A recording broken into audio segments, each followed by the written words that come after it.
Imagine this. You're lying in bed next to the person you love. You want to feel close, to share something deeply intimate, but something feels off. You can feel the distance growing. It's not the physical touch that's missing, it's something more. You want to be there for them, to make them feel desired and needed, but your body isn't cooperating. And now you're questioning yourself, your worth, your entire relationships. Sounds familiar? Maybe you've been there, or maybe you fear one day you will.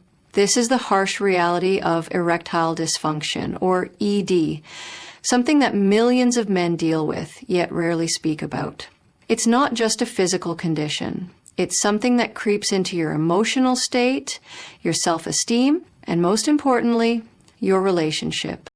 What happens when the one thing that connects you, the most intimate part of your relationship, is suddenly thrown into question?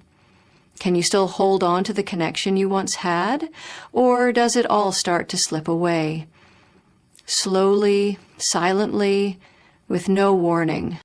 What you need to understand is that ED doesn't just affect your body. It can destroy your connection with your partner. It can make you both feel like strangers. It can turn an otherwise solid relationship into something that feels fractured, broken, and unfixable. The more you ignore it, the more you let fear take over, the deeper the gap between you and your partner becomes. The longer you wait to address it, the more that silence and shame will eat away at your connection. Why is this so damaging? Because erectile dysfunction isn't just a physical problem. It's a mental, emotional, and psychological blow to both partners. The person with ED feels powerless, weak, and vulnerable. They feel less like a man, less like the person they once were. It brings up insecurities, doubts, and self-criticism. And then there's the partner. They feel confused, rejected, helpless even. They might wonder if it's their fault. They might ask themselves, is it me? Am I not enough? What's wrong with us? They might feel angry, frustrated, and scared that this is the beginning of the end, even if it's never said aloud. What starts as an issue in the bedroom quickly becomes an issue that extends beyond the bedroom. It seeps into your everyday interactions. You feel disconnected. You begin to question each other's emotional intimacy, and you might even start avoiding each other. What was once an effortless bond begins to feel strained and awkward. You don't know what to say, how to act, or how to make things better. And here's the harsh reality. ED isn't just a small bump in the road.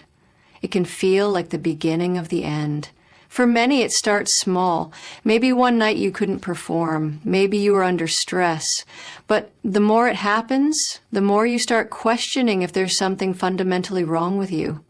You feel like you're losing control, not just of your body, but of your relationship. But here's where the power lies. This doesn't have to be the end. What if I told you that this is the perfect moment to reclaim control over your life, your relationship, and your intimacy? That you can overcome this challenge by facing it head on and tackling it together as a team.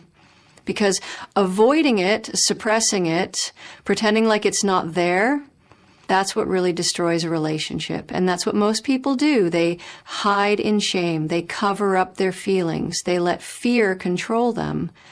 But that only makes it worse. You need to stop running from the issue and start owning it.